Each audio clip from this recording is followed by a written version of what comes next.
Welcome to Cooking with Bobbi Jo. Chastity here with another jewel-worthy human treat. Bobbi Jo's in the backyard soaking in her swimming pool. She said it's too nice outside to be in the kitchen. So here's my new loaf pan. It says Lodge on this end, and on this end it says 1896. Lodge has been made in Tennessee since 1896.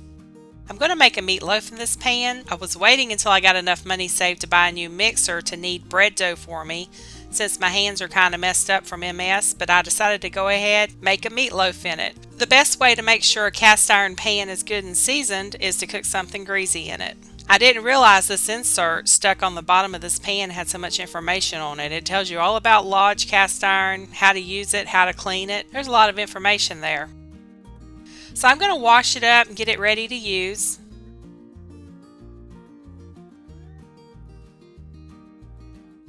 It also has Lodge stamped on the bottom.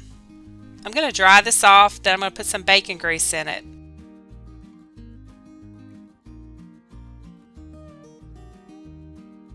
The oven has been preheating on 350 degrees. The ground beef in the meatloaf will be greasy enough, so I probably don't need the extra bacon grease, but I'm going to go ahead and use it anyway because this is the first time this pan's ever been used and I just want to make sure nothing sticks to it.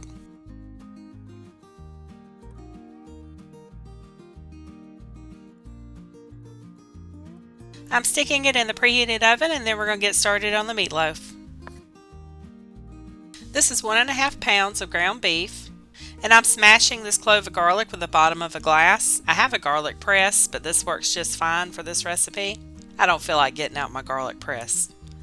I have 1 sweet onion chopped. You want to pour the onion and the garlic into the bowl.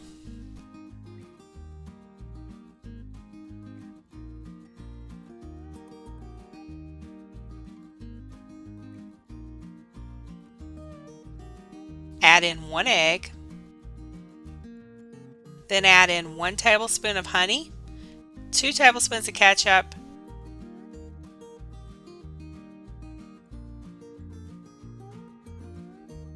three tablespoons of mustard,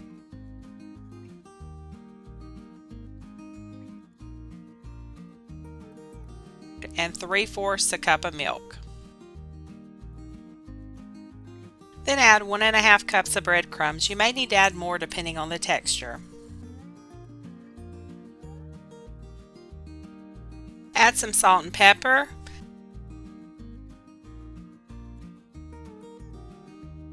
And I took off my wedding band and now I'm going to use my hands to mix it all together.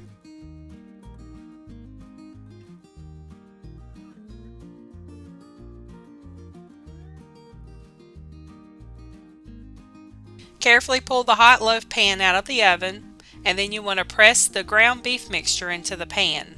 And once it's pressed down, place it back in the oven for an hour.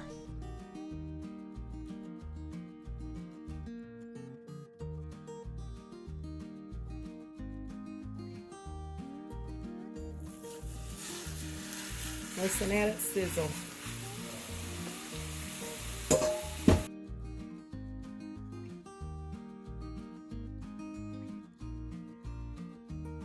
I'm going to prepare the sides. I'm making mashed potatoes because these are jewel worthy with meatloaf. Making mashed potatoes from real potatoes is very easy.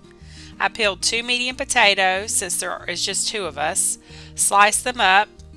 I'm going to pour some water over them. I'll bring them to a boil and I'm going to boil them until they're soft.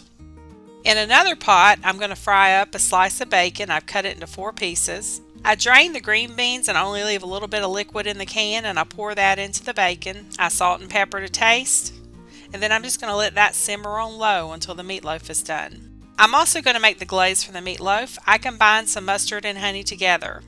I do not really measure it, I just do it until it tastes right.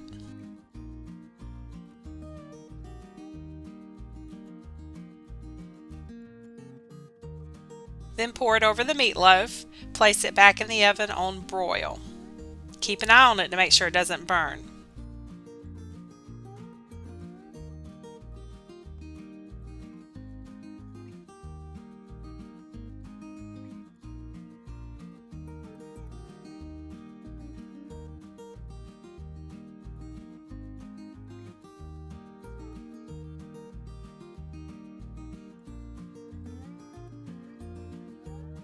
Drain the potatoes. Then I'm going to mix in a tablespoon of butter, a little milk, salt, pepper, and Italian seasoning. Mix that together until the desired consistency. If you want it a little thinner, add a little more milk.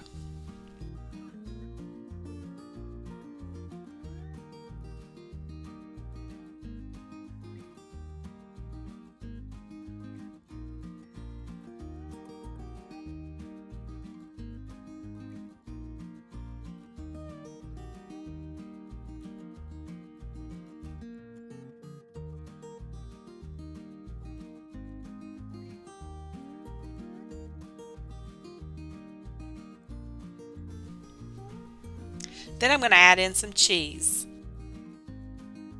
Now let's pull the meatloaf out of the oven. That smells drool-worthy. Look at that.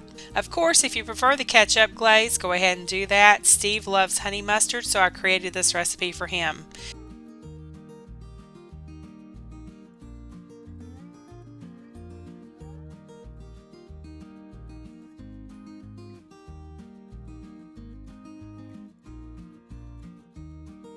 It is really a nice change to meatloaf. So here's the finished meal: honey mustard meatloaf, green beans, and cheesy mashed potatoes. We will be having meatloaf leftovers for a few days. Thanks for watching. Don't forget to join me on Saturday for a cooking short and on Monday for the Lake Hill City Birds. Y'all have a blessed day.